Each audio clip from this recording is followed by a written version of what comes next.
Hola, hola, hola, hola, gracias. Bueno, de aquí los veo borrosos, así que van a tenerme paciencia. Voy a estar cambiando de gafas una y otra vez porque estas son para leer y las otras son para verlos a ustedes. Bueno, es un día muy especial, como todos los días que Dios nos da. Y esta mañana el pastor empezaba con esto que es tan hermoso y que yo lo veo y lo creo, y es el estar siempre agradecidos. Cuando uno es agradecido con lo poco o con lo mucho que Dios le da, uno es feliz. Y no hay nada más hermoso para un padre que su hijo llegue con una acción de gratitud, con una palabra de gratitud. Muchas veces nosotros llegamos delante de Dios exigiendo, pidiendo, ayúdame, bendíceme, sáname. Y no está mal, pero qué bueno que podamos llegar a este día con un corazón agradecido, con un corazón lleno de amor por Él. Entonces, amado Padre, gracias por este tiempo, Señor. Gracias, Dios, porque hoy podemos celebrar como tu iglesia, como tu congregación, Señor, como parte de tu pueblo. Podemos celebrar tu fidelidad. Podemos celebrar tu amor, Señor, tu misericordia sobre cada uno de nosotros. Así que, Padre, te pedimos que tú nos hables en esta mañana, que seas tú, Señor, trayendo tu palabra a nuestro corazón. Gracias te damos en el precioso nombre de Jesús. Amén. Bueno, cuando el pastor Henry me dijo hace casi un mes, yo dije, Señor, esto es una gran responsabilidad, y lo es. Y empecé a pedirle al Señor dirección, empecé a buscar, a leer, y Dios colocó en mi corazón compartir algo que tiene que ver con el sermón de la montaña. Todos lo conocemos, es un sermón que abarca los capítulos 5, 6 y 7 del libro de Mateo. Y habla, la primera parte, creo que ya lo saben, sobre las bienaventuranzas. Y muchas veces hemos oído decir aquí que bienaventurado quiere decir ¿qué? No entendía a nadie.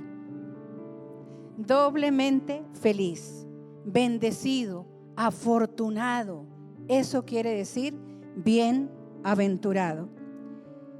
Y cuando Jesús da este sermón, que es uno de los primeros después de que Él le dice a la gente, arrepiéntanse porque el reino de los cielos ya llegó, no está cerca, ya llegó.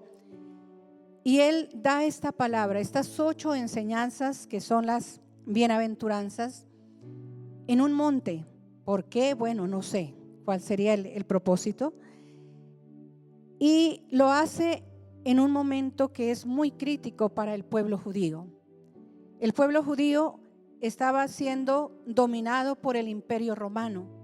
Y el Imperio Romano pues los esclavizaba de una manera tremenda, les cobraba unos impuestos más allá de la posibilidad que ellos tenían, les hacía pagar de todo, y los que no podían, hasta la poca tierra que poseían se la quitaban. Entonces podremos imaginarnos que no era un tiempo fácil. Pero si miramos hoy a Colombia, tampoco nuestro tiempo es fácil. Hoy vemos que nos cobran impuestos por todo, ¿cierto? Que hay situaciones de violencia tremendas, que hay injusticia, que hay tantas cosas que nos duelen. Y ese era el momento histórico que estaba viviendo este pueblo allí. Y viene Jesús, reúne a sus 12 discípulos, pero con ellos va mucha gente. Estas palabras inicialmente eran para los 12 discípulos, pero muchos se unieron para escuchar allí a Jesús. Y resulta que este pueblo, ellos no esperaban a un Jesús, a un Mesías como el que nos describe la palabra, un hombre manso, humilde. Ellos esperaban un guerrero, ¿no es cierto? Alguien que viniera de pronto y empuñara las armas para defenderlos, que instaurara un reino por poder, mas no a la manera de Jesús. Entonces viene Él a hablarles y tal vez se desinflan un poquito cuando Él empieza a decirles: bienaventurados los pobres en espíritu, porque de ellos es el reino de los cielos. Bienaventurados los que lloran, bienaventurados los pacificadores, bienaventurados los que padecen hambre y sed de justicia. No parecía un mensaje muy alentador para el pueblo, aparentemente. Para la sociedad moderna o el mundo en general, pudiéramos decir que el aventurado, el bienaventurado, es el que posee mucha riqueza, es el que tiene poder, es el que tiene fama según el concepto del mundo, ¿cierto? Pero Jesús les dice todo lo contrario. Yo creo que ellos quedaron en una desilusión tremenda, ¿no? Porque no era el Jesús que ellos esperaban. Y Él mismo lo dijo: mi reino no es de este mundo. Él no venía a pelearse aquí nada, venía a instaurar su propio reino. Entonces, dice que el propósito principal de las bienaventuranzas era revelar el carácter de Cristo inicialmente, y por ende que sus discípulos y cada uno de nosotros que somos hijos de Dios podamos reflejar ese carácter. En esas 8 enseñanzas está proclamando cuál debe ser el carácter que como hijos de Dios tenemos que mostrar al mundo. Dice: revelar el carácter de los discípulos de Cristo a través de enseñanzas que iban o que van en contravía con el mundo y su sistema de valores. Como les decía, el famoso hoy es el que tiene el poder, el que se hace notar en todo lado, pero en el Señor todo esto va en contravía. Nos muestran cómo debe ser el corazón de un seguidor de Cristo. Nos habla de mansedumbre. Esas 2 palabras me han calado mucho: humildad y mansedumbre. Nos enseñan que la verdadera bendición no proviene de la riqueza, no proviene del poder, sino de la bendición que pertenece al reino de Dios. Alguien expresó en todo lo que estaba leyendo y dijo que las bienaventuranzas son como la constitución del reino de Dios, mostrando que la bendición de Dios es dada en abundancia a quienes viven bajo los valores del reino. Y vamos a ir nosotros a Isaías, yo lo tengo aquí ya, Isaías 61, 1 y 2, donde reconfirma lo que Dios desde antes en el Antiguo Testamento había declarado de lo que vendría a ser Jesús. Y dice: el Espíritu del Señor está sobre mí, por cuanto me ha ungido para anunciar buenas noticias a los pobres. Me ha enviado a sanar a los corazones heridos, a proclamar libertad a los cautivos y la liberación de los prisioneros, a pregonar el año del favor del Señor y el día de la venganza del Dios nuestro, a consolar a todos los que están de duelo. Qué hermoso. A mí me llena de emoción, me llena de alegría ver que Jesús vino por cada uno de nosotros, porque esa era nuestra condición. Yo recuerdo que cuando finalmente acepté al Señor, no estaba en mi mejor momento. Cuando uno es joven, se llena de vanidad, se llena de orgullo, cree que todo lo puede alcanzar. Pero Dios un día me mostró que sin mí, que sin Él, yo iba al fracaso. Y llegué a los pies del Señor en un momento difícil, en un momento de soledad, bueno, de muchas cosas, porque entendí ese día que sin Él yo estaba en bancarrota. Y así nos sucede a todos. Sin Él, sin su amor, estamos en bancarrota. Y yo creo que si cada uno recuerda en este momento, bueno, ¿cuál fue el momento en que yo llegué al Señor? ¿Cómo estaba mi vida? De pronto no todos, algunos de pronto tenían una vida tranquila o una vida normal, pero la mayoría de nosotros llegamos por una circunstancia especial, porque ya no encontramos paz en ninguna de las cosas que el mundo nos ofrece, porque ya no encontramos la alegría que que las vanidades de este mundo nos ofrece y nos sentimos vacíos. ¿No es así? ¿O yo soy la única? Bueno, entonces esta palabra es reconfirmación de lo que ya el Señor había dicho en el Antiguo Testamento acerca de Jesús. ¿Cuál era el propósito de Él venir al mundo? Entre otros, era ¿qué? Dar luz al mundo, anunciar las buenas noticias, y para empezar, la mejor y más maravillosa noticia es Él mismo. Él mismo vino para hacer Él esa noticia hermosa. Dice, a proclamar libertad a los cautivos. ¿Cautivos de qué? De soledad, de egoísmo, depresión, ansiedad, que aunque no estemos tras de unas rejas, nuestro corazón no es libre. Y para eso vino el Señor Jesús, para que tengamos una vida de plenitud. Dice, a pregonar el año del favor del Señor y el día de la venganza del Dios nuestro, a consolar a los que están de luto. Qué hermoso. A mí esto me llena, me emociona. Entonces, las bienaventuranzas reconfirman eso que Dios ya había dicho por medio del profeta Isaías. Jesús vino a anunciar esa buena noticia de salvación.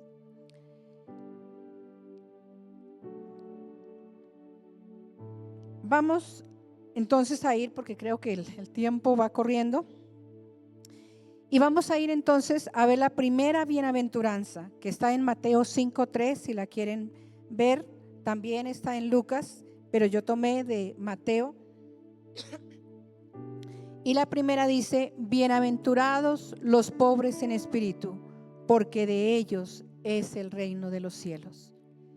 Pensemos por un momentico, bienaventurados los pobres en espíritu, porque de ellos es el reino de los cielos. Aquella persona que se cree llena, que no le falta nada, aparentemente, pues muchas veces es difícil que venga a postrarse a los pies del Señor. Entonces Él nos está dando a entender que aquel que tiene necesidad, que sabe que en otro lado no va a encontrar lo que encuentra en Dios, dice que ese es bienaventurado. Bienaventurados los pobres en espíritu. Aparentemente en la sociedad, cuando se habla de un pobre en espíritu, es como poca cosa, como el tonto, y aquí no es así. Es aquel que tiene o tenemos esa necesidad de que Dios intervenga en nuestras vidas. Y hay una promesa hermosa. ¿Cuál es? Si escuchamos, ¿cuál es la promesa? Ahí mismo. Que de ellos es el reino de los cielos. De aquel que añora, de aquel que sabe que sin Dios no es nada, de aquel que sabe que con Dios lo tiene todo, ese es bienaventurado. Y nosotros, qué bendición, somos bienaventurados. Entonces, a partir de aquí, yo creo que vamos a hacer un autoexamen cada uno de nosotros. ¿Cómo estamos? ¿Qué tanta necesidad hay en mi corazón por la presencia de Dios? O de pronto nos hemos acomodado al mundo, no nos falta nada, tenemos con qué vivir, tenemos un trabajo, tenemos familia, y de pronto eso es suficiente. Pero no es así. Entonces, cada uno, yo tuve que hacerme este examen a medida que iba leyendo y decía, wow, cuánto me falta, Dios. Y yo quiero que en esta mañana, cada uno, yo no soy quien, ni estoy en sus corazones para saber qué les falta o qué no, pero cada uno sí lo sabe.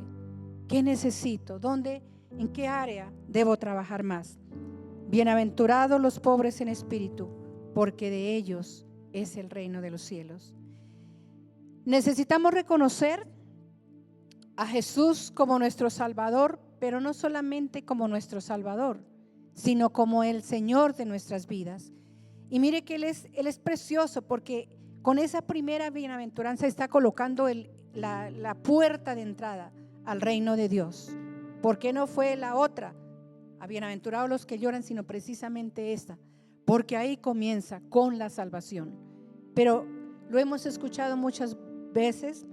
Esa es la puerta de entrada, pero hay mucho más que simplemente llegar y hacer fiesta porque ya somos salvos y de pronto mirar por encima. A mí me duele cuando todos hemos sido rescatados por su amor, pero cuando ya llegamos a los pies del Señor, muchas veces empezamos a ver por encima del hombro a los que no conocen del Señor. Wow. ¿Y cuál es mi responsabilidad? No es juzgarlos, no es decir, uy, es que esos que hacen, que se emborrachan, que hacen tantas cosas. ¿Y yo dónde estoy? Esta mañana la pastora Luz Marina en el tiempo de intercesión decía que la labor es de cada uno de nosotros, de hablar, de llevar el mensaje de la palabra de Dios. Pero más que hablar, que Dios a través de su amor en nosotros pueda llevar ese mensaje a cada persona. Y dice ella, por lo menos que cada año logremos traer uno. Es un reto que tenemos. Y donde quiera que estemos, siempre ser esa luz que Dios espera de cada uno de nosotros. Y lo más lindo es que aquí yo no puedo hacer nada para comprar mi salvación. No hay nada que yo pueda hacer. Simplemente aceptar el amor de Jesús en mi vida.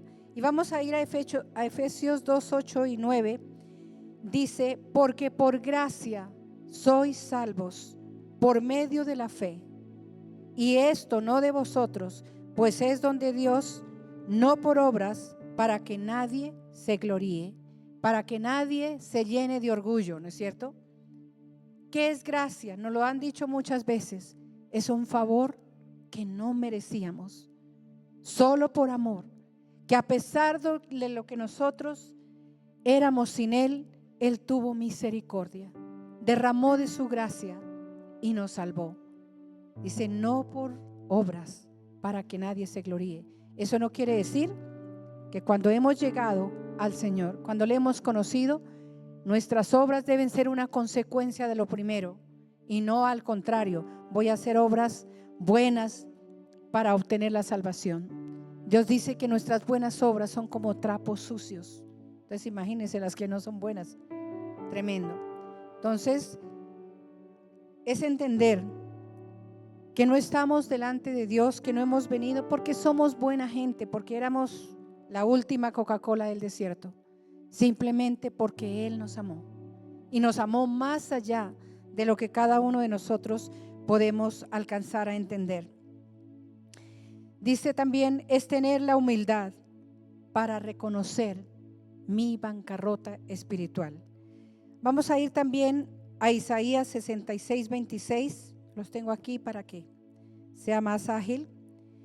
Dice, pero miraré a aquel que es pobre y humilde de espíritu y que tiembla a mi palabra. En otra versión, Dios habla hoy, dice, el hombre en quien yo me fijo es el pobre y afligido que respeta mi palabra. Qué tremendo, ¿no? Pero miraré a aquel que es pobre y humilde, aquel que reconoce. A mí me da tristeza cuando uno escucha hoy personas decir, Dios, ¿cuál Dios? ¿Para qué Dios? Yo no lo necesito. Está hablando nuestra soberbia, está hablando nuestra autosuficiencia.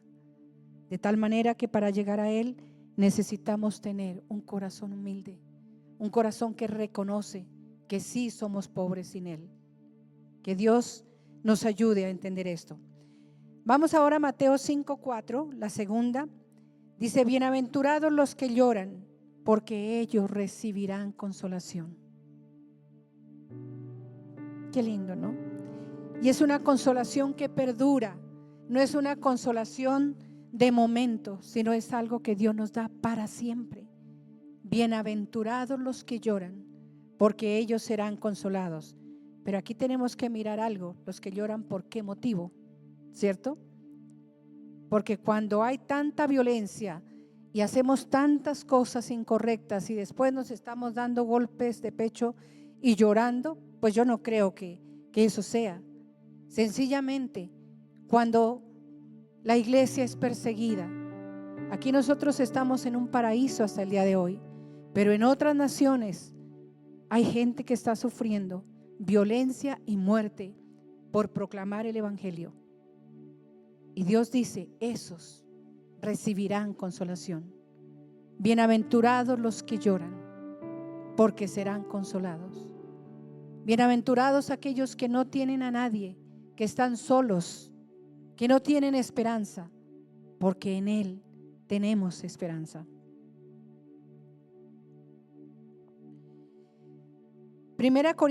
Segunda Corintios 7:10 dice: la tristeza que proviene de Dios produce el arrepentimiento que lleva a la salvación, de la cual no hay que arrepentirse, mientras que la tristeza del mundo, ¿qué produce? Muerte. La tristeza del mundo produce muerte. Y hace un tiempo estaba yo conflictuada con el tema de Judas. ¿Qué pasó con Judas? Porque aparentemente Judas se arrepintió. Yo decía, porque dice la palabra que después de que él entregó al Señor Jesús y vio lo que estaba sucediendo en la cruz, dice que cogió las monedas y fue y se las tiró a los sumos sacerdotes y les reclamó. Y ellos, ese es su problema. Así obra Satanás, ¿no? Ese es su problema. Mire a ver qué hace con su situación. Y dice que Judas salió, pero en vez de arrepentirse, decir, sí, me equivoqué, vengo a ti, Señor, para ser restaurado, ¿qué hizo? Fue y se quitó la vida. ¿Cómo? Entonces era remordimiento de lo que había hecho, pero no hubo un arrepentimiento genuino, porque el arrepentimiento genuino es para salvación, no para condenación. Entendemos esto, ¿verdad?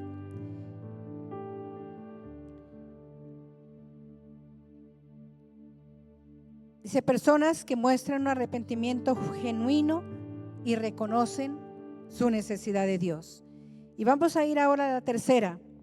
Dice, bienaventurados los mansos, porque ellos recibirán la tierra por heredad.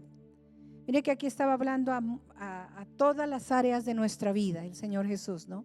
Bienaventurados los mansos, porque ellos recibirán la tierra por heredad.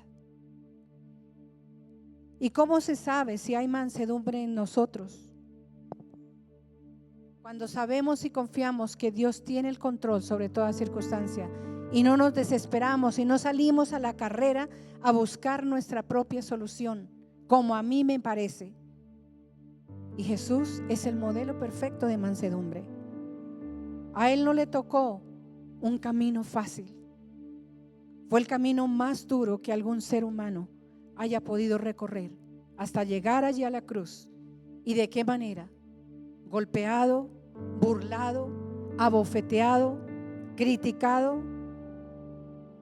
Pero ahí Él mostró esa mansedumbre tan tremenda. No se exasperó. Confió en su Padre.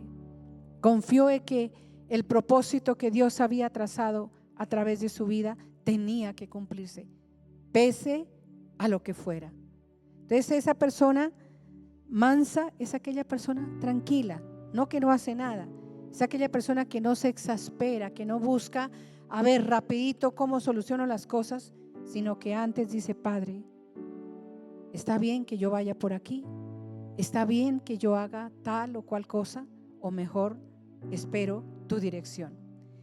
Y el Salmo 37, no lo voy a leer, 37 del 1 al 11, habla de todo eso, ¿no? Dice que no nos impacientemos por aquellos que aparentemente les va bien en todo, solamente que nos quedemos quieticos, descansando en Él.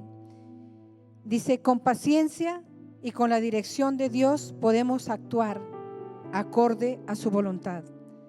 La persona mansa sabe que Dios tiene el control de todo, confía en Él y se aferra a sus promesas. Mateo 11:29 es otra parte que me parece tan linda. Dice el Señor Jesús, llevad mi yugo sobre vosotros y aprended de mí, que soy manso y humilde de corazón, y hallaréis descanso para vuestras almas. Qué tremendo. Y eso lo hemos escuchado muchas veces. Pero cuando yo miro mi propia vida, digo, ay Dios, de eso me falta mucho. Llevad mi yugo, dice Él, ¿no? Porque es ligero. ¿Y saben por qué es ligero? Porque Él está con nosotros y porque Él nos ayuda, ¿verdad? Porque el yugo es algo que pesa sobre nosotros. Y pudiéramos hablar de lo que está pasando en nuestra nación, el yugo que hay sobre nuestro cuello con tantas cosas, nuestros niños maltratados, desvirtuados como nunca, leyes que van en detrimento de la familia, de la niñez, de la juventud y tantas otras cosas más.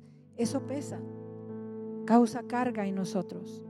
Pero Él dice, lleven mi yugo, porque mi yugo es fácil y ligera mi carga. ¿Y saben por qué? Porque Él no la impone, Él camina hombro a hombro con nosotros para que podamos hacer su voluntad. Dice, aprendan de mí, que soy manso y humilde de corazón, y entonces hallaremos descanso para nuestras almas. Pensemos por un momento, cuánta de esa mansedumbre del Señor gobierna mi corazón. Yo me he dado palo porque me falta mucho. Ahora, no es para latigarnos, sino Dios nos da la oportunidad de seguir creciendo. Porque esto lo sabemos, aquí no estoy hablando yo nada nuevo. Pero lo importante no es que lo sepamos. Lo importante es que cada palabra que Dios nos ha dejado se vaya haciendo vida en nosotros. Porque siempre hemos hablado de que el propósito de Dios para nuestra vida es formar el carácter de Jesús en nosotros. Y aquí lo estamos viendo. Un carácter manso, un carácter humilde. Dice luego, el yugo representa sumisión, compromiso y discipulado. A diferencia de los yugos pesados de las tradiciones religiosas, lo que pasaba con los fariseos o el mundo, el yugo de Jesús une al creyente con Él, convirtiéndose en un trabajo compartido donde Jesús lleva la mayor carga. Jesús se ofrece como maestro y modelo de vida, indicando que el alivio llega al adoptar su perspectiva y su forma de vida. Voy a ir un poquito más rápido. ¿Cuánto tengo de más? Hoy no hay elecciones, entonces hasta la 1:30. No, mentiras. Vamos a Mateo 5:6 y viene la siguiente bienaventuranza. Dice, bienaventurados los que tienen hambre y sed de justicia, porque ellos serán saciados. Así que es un deseo profundo de buscar la rectitud, de buscar la voluntad de Dios. Bienaventurados los que tienen hambre. El que tiene hambre es el que busca la comida, ¿cierto? El que tiene sed es el que busca el jugo, la gaseosa, qué sé yo, el agua para tomar. El que está saciado, pues, ¿para qué? Entonces aquí se está haciendo una comparación, que aquel que tiene hambre de la palabra, sed de justicia, la encuentra, ¿verdad? Bienaventurados los que tienen hambre y sed de justicia, porque ellos serán saciados. No hay nada más rico cuando uno tiene una sed bien fuerte, ir y tomar agua y ojalá que esté fría. ¡Wow! Descansa uno. O cuando va a un restaurante o en la casa y prepara una buena comida que dice, wow, esto es una delicia. Así sucede cuando Dios nos ofrece una mesa preciosamente servida, llena de manjares, llena de cosas maravillosas. Es lo que tenemos que preguntarnos cada uno, ¿no? Dice que Jesús también habló una parábola, y esta es bien, no la voy a leer, voy a tratar de resumirla. Ustedes la conocen, y es la parábola del fariseo y el publicano. Del fariseo y el publicano, dos hombres que suben al templo a orar, pero cada uno llevaba una intención diferente. El fariseo, con el pecho bien erguido, decía, Señor, te doy gracias. te doy gracias porque doy diezmo, ayuno 2 veces por semana. ¿Cuántos ayunamos 2 veces por semana? Carlitos.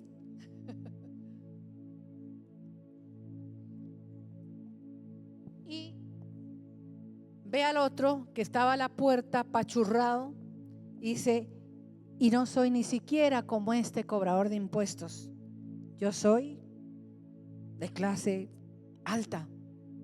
Pero ¿qué estaba hablando en él? Su orgullo, su prepotencia. Y dice que el otro, el publicano o el recaudador de impuestos, estaba a la entrada, ni siquiera se atrevió a entrar.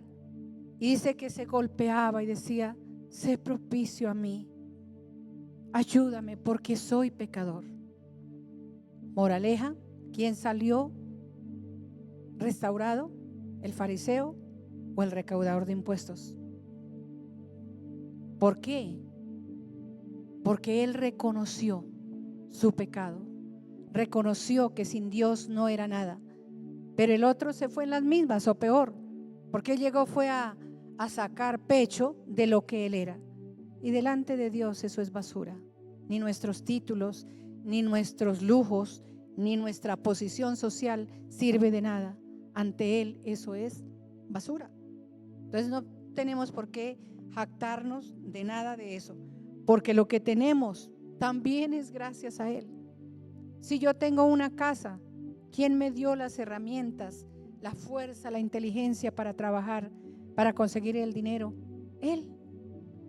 Si tengo una finca, si tengo, cantidad de cosas, es solamente por su gracia, es solamente porque a Él le plació dárnoslas.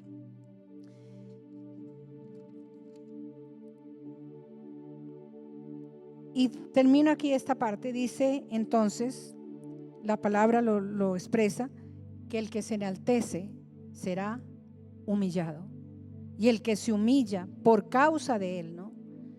Por causa de Él será levantado, será exaltado. Alguna vez en el colegio colocaron una frase que nunca se me ha olvidado, y esta frase decía que la verdadera grandeza del ser humano se mide por la humildad. Y la humildad es algo aquí del corazón. No es que yo viva en una casa de cartones o que viva desarrapada, de ninguna manera. Es algo del corazón. Y por eso Dios dice: sobre toda cosa guardada, guarda tu corazón, porque de él mana la vida. Entonces, ante Dios, Él no mira nuestro exterior. Podemos estar muy lindos, perfumados, ¿sí? Pero Dios está viendo mi corazón. La siguiente dice, Mateo 5:7: bienaventurados los misericordiosos, porque ellos alcanzarán misericordia.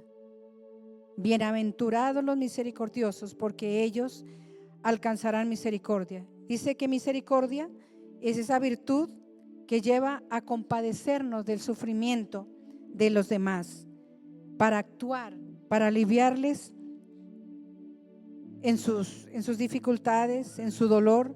Implica benevolencia, implica perdón, implica amarles a todos aquellos que lo necesitan. Y Romanos 5:8 dice: mas Dios muestra su amor para con nosotros, en que siendo aún pecadores, Cristo murió por nosotros. Y Dios dice en otra parte de su palabra: amen a los que no los aman, amen a los que los odian. Y para nosotros, ¿qué es lo fácil? Amar al que me hace bien, al que me sonríe, al que no me pone la zancadilla. Pero Dios dice: amen a los que los odian. Si ustedes aman a los que los aman, pues ¿cuál es el chiste? ¿Qué mérito? Cualquiera puede hacer eso, pero el reto mayor es el que Él nos plantea, y no es fácil. En nuestras fuerzas es más, es imposible, pero en Él es posible. Y va siguiendo más y más, y viene en Mateo, la número 6, dice: bienaventurados los de limpio corazón, porque ellos verán a Dios. Esto sí que se pone más más duro, ¿no? Bienaventurados los de limpio corazón, porque ellos verán a Dios. ¿Y qué significa limpio? Significa en Dios el tener fe en Jesús, el arrepentirnos genuinamente de nuestros pecados y obedecerle a Él, obedecer su palabra. Por eso el Salmo 24, 3-4 dice: ¿quién subirá al monte de Jehová? ¿Y quién estará en su lugar santo?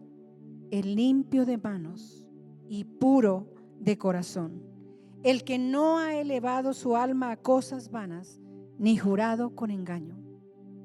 Cada vez la brecha se va, la puerta se va haciendo más estrecha. ¿Quién subirá al monte de Jehová? ¿Y quién estará en su lugar santo? El que tenga más fama, el que tenga más dinero, el que tenga más poder. Nada de eso funciona. Solamente aquel que esté limpio en sus manos y que su corazón sea puro. Ahora la pregunta es, bueno, ¿y cómo hacemos para lograr eso? En la medida que nosotros estamos más cerca del Señor, en la medida que nos apropiamos de sus enseñanzas, que oramos, no el domingo, porque a veces nos convertimos en eso, ¿no? El domingo vamos, recuerdo alguna vez, no sé si fue el pastor Mario o alguien que fue el que dijo que el domingo éramos ángeles en la iglesia y el resto de semana demonios, algo así, dijo él.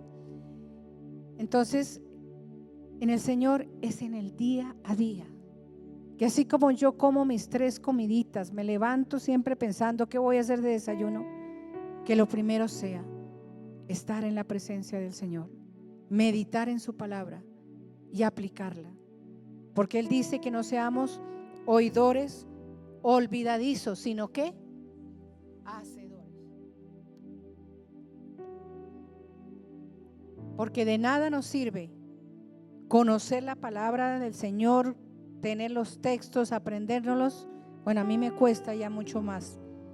Les cuento que estoy aprendiéndome el Salmo 5 y no he avanzado mucho, pero sé que lo voy a lograr. Porque en la medida que uno tenga presente la palabra, Dios obra, Dios va transformando. ¿De qué lleno mi mente? ¿Cuáles son mis conversaciones? Dios está presente en cada conversación que yo tengo. O salimos de aquí, no, eso era allá, pero aquí ya empezamos de pronto a hablar mal de los demás, a criticar, a ofender con nuestras palabras. Y todos en algún momento caemos en eso, yo también. Yo no me voy aquí a lavar las manos, yo también. Pero Dios en su misericordia nos da la posibilidad de que vengamos a Él para que Él limpie nuestro corazón, para que Él lo purifique a través de su palabra. Dice, tener un corazón limpio es tener un corazón que se inclina hacia las cosas que agradan a Dios. Y vamos con la número 7, ya estoy casi terminando. Dice, bienaventurados los pacificadores, porque ellos serán llamados hijos de Dios. Ahí no dice bienaventurados los revoltosos, los de la primera línea, que van y acaban con todo. Dice bienaventurados los pacificadores. Y no quiere decir que vivamos en un remanso. Hay conflictos. Donde hay seres humanos hay conflictos. Pero el pacificador es aquella persona que antes de actuar piensa, ¿cómo puedo ser un elemento conciliador? De apagar el fuego y dar un consejo sabio. Bienaventurados los pacificadores,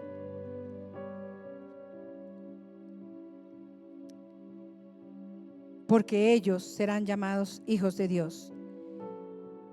Dice, los pacificadores son aquellos que reflejan el carácter de Cristo, trabajando activamente para restaurar la armonía y para reconciliar a las personas con Dios. Ese es el trabajo. Y Romanos 12:18 dice, si es posible, en cuanto dependa de vosotros, estad en paz con todos los hombres. Así que si en este momento tengo conflictos con alguien que me ha hecho la vida imposible o alguien que no me cae bien, ¿cuál es mi tarea? ¿Cuál es mi tarea? Ya la sabemos. Es reconciliarnos con esta persona, perdonarla, amarla, porque así ha hecho Dios con nosotros. Nos amó a pesar de, nos perdonó a pesar de. Y vamos ya con la última. Dice, bienaventurados los que padecen persecución.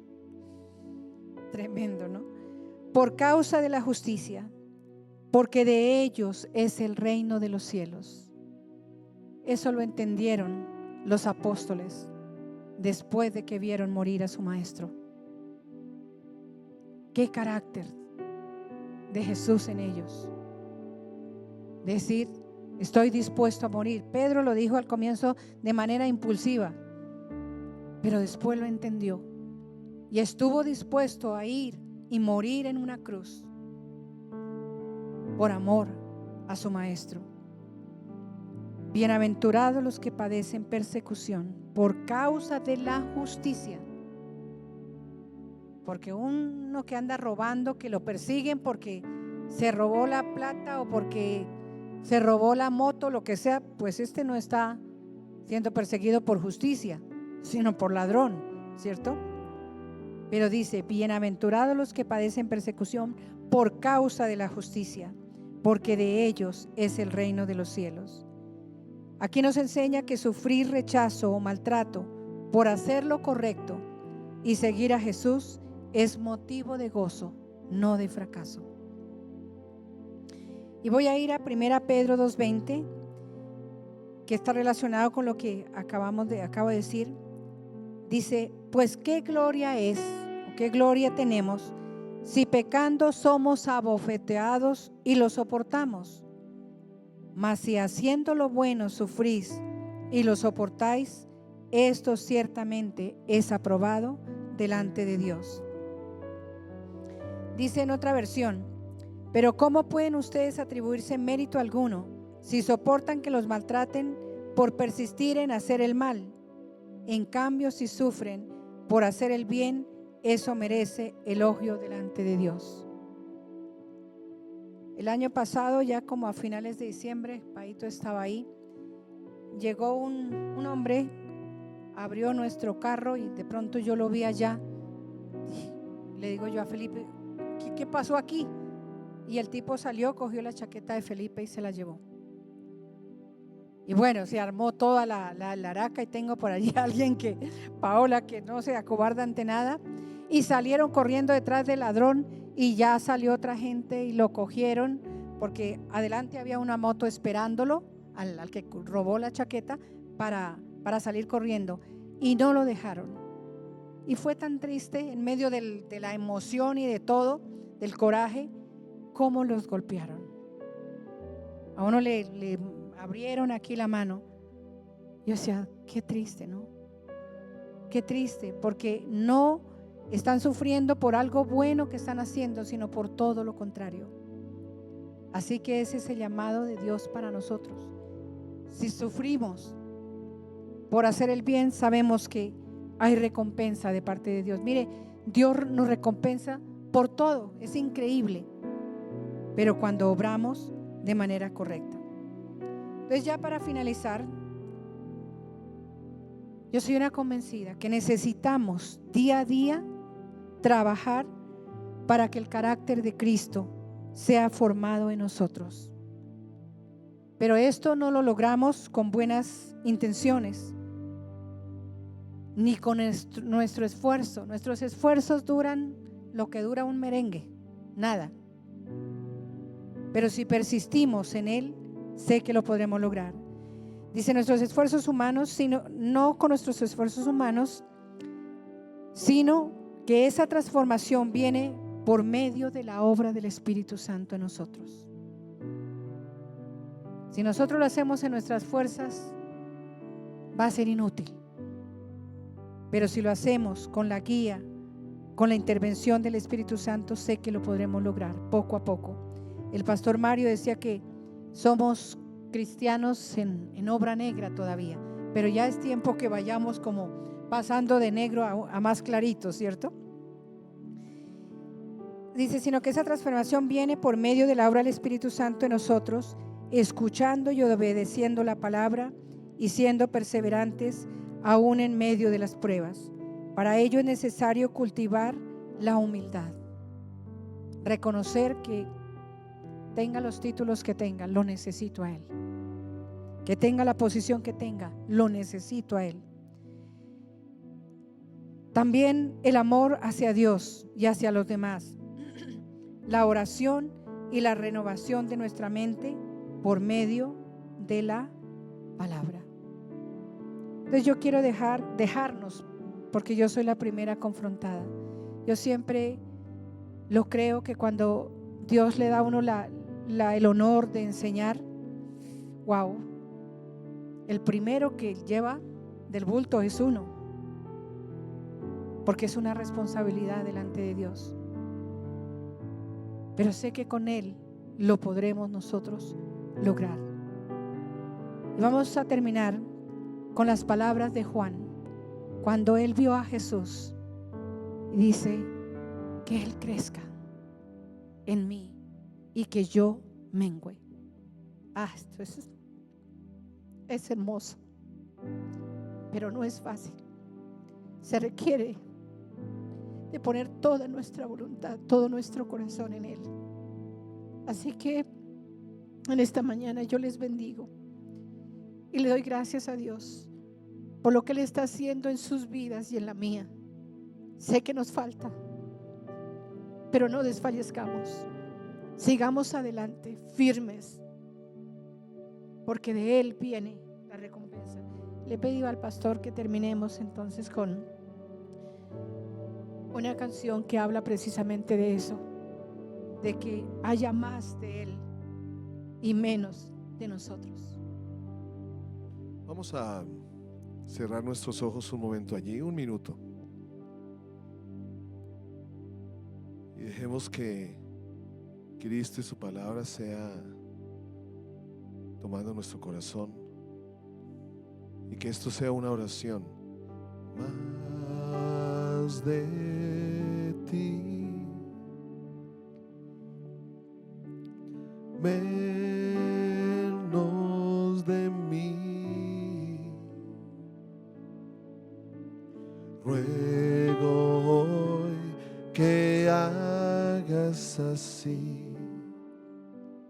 Más de ti, menos de mí. Más de ti,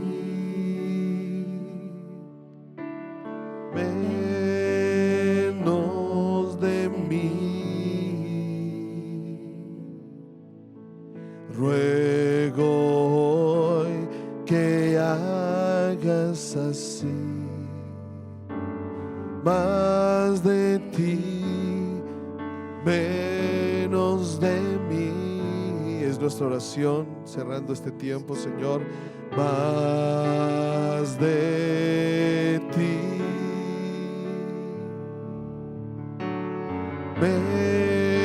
menos de mí. Ruego hoy que hagas así. Más de ti, menos de mí.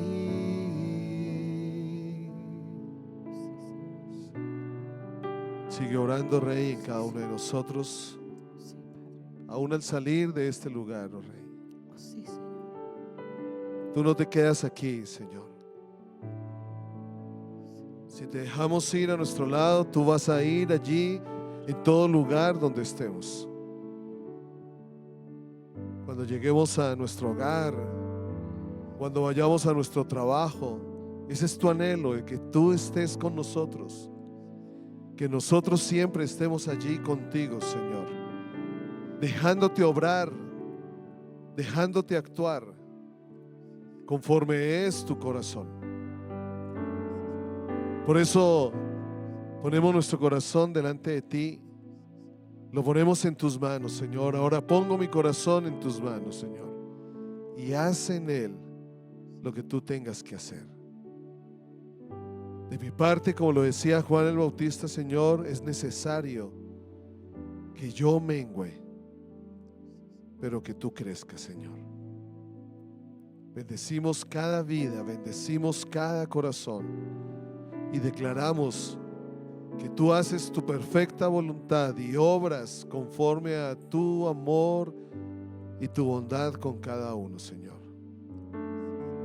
En el nombre de Cristo Jesús. Amén.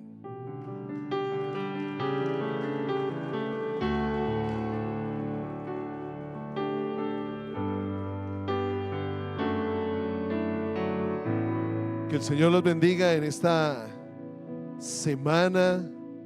Que sea una semana donde Cristo sea más en cada uno de nosotros.